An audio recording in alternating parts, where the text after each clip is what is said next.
بسم اللہ الرحمن الرحیم۔ پاک پروردگار کے بابرکت نام سے شروع کرتا ہوں جو دلوں کے راز خوب جانتا ہے۔ اللہ پاک سے دعا ہے کہ اللہ پاک آپ کی تمام جائز خواہشات کو پورا فرمائے، وسیع رزق اور آپ پر اپنی رحمتوں کے سائے ہمیشہ برقرار رکھے، آمین۔ ناظرین اگرامی، بڑھتے ہیں آج کی اس خوبصورت ویڈیو کی جانب۔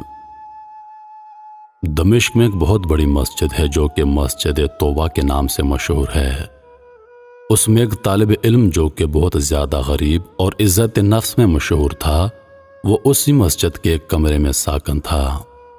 2 روز گزر چکے تھے، اس نے کچھ نہیں کھایا تھا اور اس کے پاس کھانے کے لیے کوئی چیز نہ تھی اور نہ کوئی پیسہ اس کے پاس تھا۔ تیسرے روز بھوک کی شدت سے اس نے احساس کیا کہ وہ مرنے کے قریب ہے۔ سوچنے لگا، اب میں اس حالت میں ہوں کہ شرعاً حتیٰ کہ مردار اور یا ضرورت کے مطابق چوری کرنا جائز ہے۔ اسی بنا پر چوری کا راستہ بہترین راہ تھی۔ شیخ طنطاوی رحمۃ اللہ علیہ کہتے ہیں، یہ سچا واقعہ ہے اور میں ان لوگوں کو اچھی طرح جانتا ہوں اور اس واقعے کی تفصیل سے آگاہ ہوں۔ یہ مسجد قدیمی محلہ میں واقع ہے اور وہاں تمام مکانات قدیمی طرز پر اس طرح بنے ہوئے ہیں کہ ایک دوسرے کی چھتیں آپس میں ملی ہوئی ہیں اور چھتوں سے ہی سارے محلے میں جایا جا سکتا ہے۔ یہ جوان مسجد کی چھت پر گیا اور وہاں سے محلے کے گھروں کی طرف چل دیا۔ پہلے گھر میں پہنچا تو دیکھا وہاں کچھ خواتین ہیں، تو سر جھکا کے وہاں سے چلا گیا۔ بعد والے گھر پہنچا تو دیکھا کہ خالی ہے، لیکن اس گھر سے کھانے کی خوشبو آ رہی ہے۔ بھوک کی شدت میں جب کھانے کی خوشبو اس کے دماغ میں پہنچی تو بھوک نے اس کو اپنی طرف کھینچ لیا۔ یہ مکان ایک منزل تھا۔ فوراً باورچی خانے میں پہنچا، دیگچی کا ڈھکن اٹھایا اور اس میں بھرے ہوئے بینگن کا سالن تھا۔ ایک بینگن اٹھایا، بھوک کی شدت سے سالن کے گرم ہونے کی بھی پرواہ نہیں کی۔ بینگن کو دانتوں سے کاٹا اور جیسے ہی نگلنا چاہا، اسی وقت عقل اپنی جگہ واپس آ گئی اور اس کا ایمان جاگ گیا۔ اپنے آپ سے کہنے لگا، خدا کی پناہ میں طالب علم ہوں، لوگوں کے گھر میں گھسوں اور چوری کروں؟ اپنے اس فعل پر شرم آ گئی، پشیمان ہوا، توبہ کی اور پھر بینگن کو واپس دیگچی میں رکھ دیا اور جیسے آیا تھا ویسے ہی واپس لوٹ گیا اور مسجد میں داخل ہو کر شیخ کے حلقہ درس میں حاضر ہو گیا۔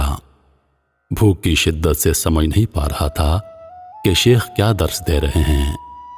جب شیخ درس سے فارغ ہوئے اور لوگ بھی متفرق ہو گئے تو ایک خاتون مکمل حجاب میں وہاں آئی، شیخ سے کچھ گفتگو کی اور وہ نوجوان ان دونوں کی گفتگو سمجھ نہیں پا رہا تھا۔ شیخ نے اپنے اطراف میں نگاہ کی تو اس طالب علم کے علاوہ کسی کو وہاں نہ پایا۔ پھر اس نوجوان کو آواز دی اور کہا، کیا تم شادی شدہ ہو؟ نوجوان نے کہا، نہیں۔ شیخ نے کہا، کیا تم شادی کرنا چاہتے ہو؟ نوجوان خاموش رہ گیا۔ شیخ نے پھر کہا، مجھے بتاؤ کیا تم شادی کرنا چاہتے ہو یا نہیں؟ اس نوجوان نے جواب دیا، خدا کی قسم، میرے پاس ایک لقمہ روٹی کے لیے پیسے نہیں ہیں، میں کس طرح شادی کروں؟ شیخ نے کہا، یہ خاتون آئی ہے، اس نے مجھے بتایا ہے کہ اس کا شوہر وفات پا گیا ہے اور اس شہر میں ہے اور اس کا دنیا میں سوائے ایک ضعیف چچا کے کوئی عزیز و رشتہ دار نہیں ہے۔ اپنے چچا کو اپنے ساتھ لے کر آئی ہے اور وہ اس وقت اس مسجد کے کونے میں بیٹھا ہوا ہے اور اس خاتون کو اس کے شوہر سے گھر اور مال ورثے میں ملا ہے۔ اب یہ آئی ہے اور ایسے مرد سے شادی کرنا چاہتی ہے جو شرعی طور پر اس کا شوہر ہو اور اس کا سرپرست ہو، تاکہ تنہائی اور بدنیت انسانوں سے محفوظ رہے۔ کیا تم اس سے شادی کرو گے؟ نوجوان نے کہا کہ ہاں، اور پھر اس خاتون سے پوچھا، کیا تم اس نوجوان کو اپنے شوہر کے طور پر قبول کرتی ہو؟ اس نے بھی مثبت جواب دیا۔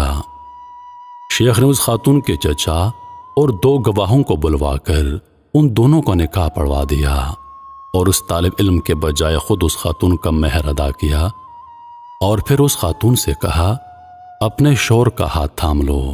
اس نے ہاتھ تھام لیا اور اپنے گھر کی طرف اپنے شوہر کی رہنمائی کی۔ جب گھر میں داخل ہو گئی تو اپنے چہرے سے نقاب ہٹا دیا۔ وہ جوان اپنی زوجہ کے حسن و جمال سے حیران ہو گیا، اور جب اس گھر کی طرف متوجہ ہوا تو دیکھا کہ وہی گھر ہے جس میں وہ چوری کی نیت سے داخل ہوا تھا۔ زوجہ نے شوہر سے پوچھا تمہیں کچھ کھانے کے لیے لے آؤں؟